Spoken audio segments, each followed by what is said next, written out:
मूर्ति पूजा हमारे यहाँ क्यों होती है? मूर्ति देवी देवताओं की बनती है और उनकी पूजा होती है। वो इसीलिए बताया गया कि आप भी जब देवता हो जाएंगे, देवता कब होंगे? जब आप अपने जो कुछ आपके पास शक्ति है, धन की शक्ति है, शरीर की शक्ति है, विद्या की शक्ति है, जब इससे आप लोगों का भला करेंगे तो आप देवता कहलाएंगे और आप अमर हो जाएंगे। मतलब आपके मरने के बाद भी लोग आपको याद रखेंगे, श्रद्धा से याद रखेंगे। तो अमृत क्या है वो आज आपको हम पिला दे रहे हैं। अमृत है यही ज्ञान कि जब हम दूसरों का भला करेंगे तो हम देवता कहलाएंगे, अमर हो जाएंगे। तो अमृत आज पी लीजिए कि दूसरों का भला करना सीख गए तो आप देवता बन गए और आप अमर हो गए। अगर आप दूसरों का बुरा करेंगे तो दानव कहलाएंगे, अमर हो जाएंगे। मान लेते हैं आपने कुछ किया है, आपको लोग याद रखेंगे, लेकिन कोई श्रद्धा से आपको याद नहीं करेगा। सब बोलेगा ये दानव था, राक्षस था, बुरा आदमी था, लोगों का बुरा करता था, लोगों को सताता था, लोगों को पीड़ा पहुंचाता था। तो सरस्वती देवी की एक मूर्ति है और मूर्ति कला में जो पुराण में है, जो किताब में उनके बारे में लिखा है, वही सारी बातें वो मूर्ति में बना देते थे। तो किताब पढ़कर जो सीखेंगे वो आप मूर्ति देखकर भी समझ जाएंगे। तो सरस्वती माँ सरस्वती के बारे में जो मूर्ति बनाई गई, जिन पूजा होती है, वो सारस्वत पुराण से आप मिला लीजिए। लिखा है सरस्वती माता का नाम विद्या है, वो विद्या की देवी है, ज्ञान की देवी है। उनको वाणी भी कहा जाता है, तो गुरु की वाणी सुनकर सीखते हैं। सरस्वती स्त्रीलिंग है, इसलिए एक सुंदर स्त्री का चित्र बनाया, मूर्ति बनाया, उनको सफेद वस्त्र पहनाया। सरस्वती माता का वस्त्र कैसा होता है? इसलिए होता है कि समझदार आदमी, बुद्धिमान आदमी रंगीन जिंदगी नहीं जीता, सादा जीवन, simple living and high thinking, सादा जीवन उच्च विचार, ये समझदार आदमी यही करता है। इसलिए माँ सरस्वती ने सफेद वस्त्र पहने। उनके हाथ में एक पुस्तक है, पुस्तक का मतलब ज्ञान पुस्तकों में मिलता है। और जो बेवकूफ़ विद्यार्थी होते हैं, अपना सारा किताब ले जाके वहाँ जहाँ मूर्ति पूजा होती है वहीं रख देते हैं और सोचते हैं कि जब परीक्षा होगा तो माँ सरस्वती वो किताब दिखा दिखा के हमको नकल कराएंगे, चीटिंग करवाएंगे। सरस्वती माता चीटिंग करवाते हैं, तो बेवकूफ़ यही करते हैं।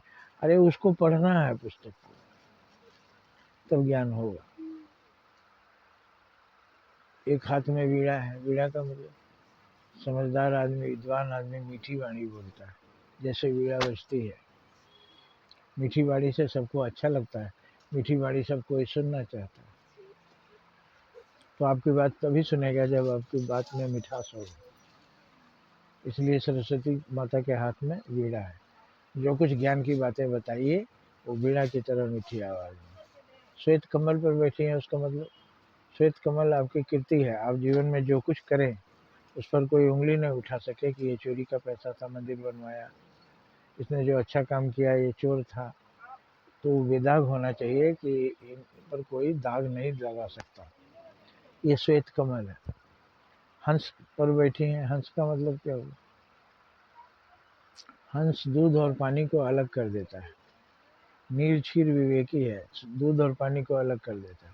लेकिन दुनिया का कोई हंस दूध और पानी को अलग नहीं कर सकता। तो फिर क्यों लिखा हुआ है सरस्वती माता का हंस दूध और पानी को अलग कर देता है?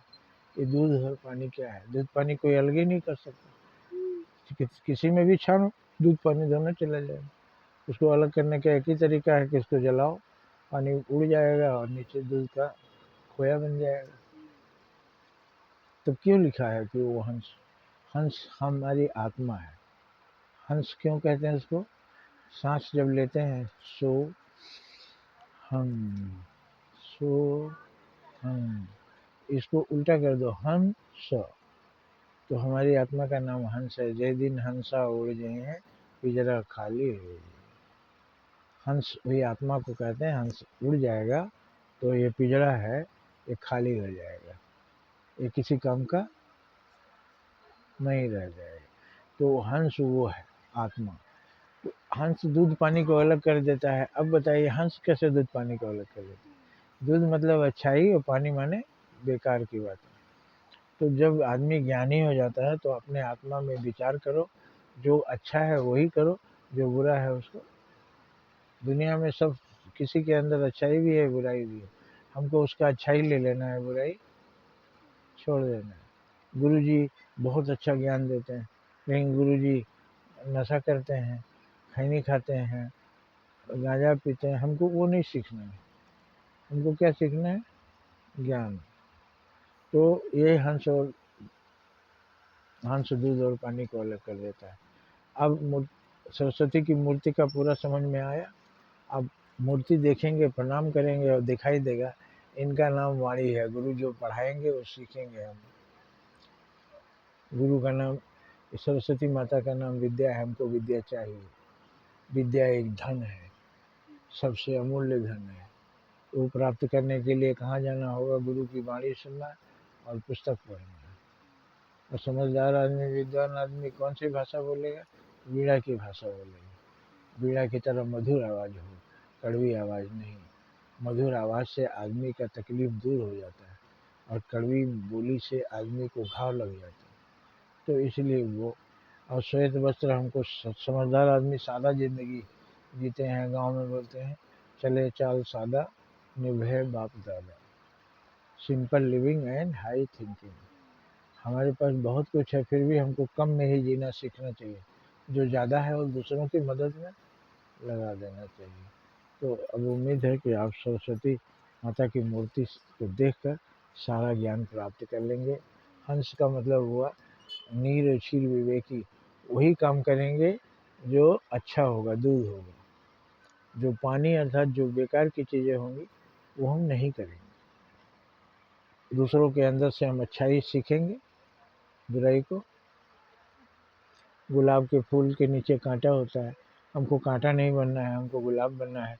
दूसरों की ज़िंदगी में महक लाना है, महक। दूसरों को घाव नहीं देना है। तो फूल से हमने ये सीखा, पेड़ से हमने ये सीखा कि हम कहीं जा नहीं सकते, किसी का भला नहीं कर सकते, लेकिन वहाँ खड़े खड़े पेड़ हमारा भला कर रहा है। कैसे? छाया दे रहा है, धूप से जाकर हम छाया प्राप्त करते हैं। और कार्बन डाइऑक्साइड पी रहा है, ऑक्सीजन दे रहा है। हम वहाँ जाते हैं, जो कार्बन डाइऑक्साइड छोड़ते हैं वो ले लेता है, हमको क्या देता है? ऑक्सीजन। और बोलता है अगर मेरे जाल में कहीं फल लगा है तो खा लीजिए। तो आप मेरे को पुण्य कमाने का मौका दीजिए, हमको सेवा का मौका दीजिए। तो पेड़ भी, उससे हमको सीखना है कि उतना वो लाचार है फिर भी वो सेवा में लगा हुआ है। तो हम हर जगह अच्छाई लें और बुराई पर ध्यान। किसी से बात करें तो उसके अच्छाई को बताएं, उसकी बुराई को नहीं बताएं।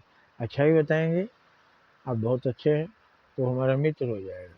और जब उसको बुराई बताएंगे, आप भी बहुत बुरे हैं, तो हमारा शत्रु बन जाएगा। तो किसी की बुराई बता करके उसको दुश्मन बनाना है, उसकी अच्छाई बताने से हमारा मित्र बन जाएगा और हमारी कुछ सहायता करेगा। कोई मित्र क्या करता है? सहायता करता है। शत्रु क्या करता है? नुकसान पहुंचाता है। तो सरस्वती माता की मूर्ति से आपकी समझ में अब आ गया होगा। और अब जब सरस्वती माता की मूर्ति देखेंगे तो सरस्वती पुराण के बारे में आपको पूरी जानकारी हो जाएगी। जय हिंद, जय भारत।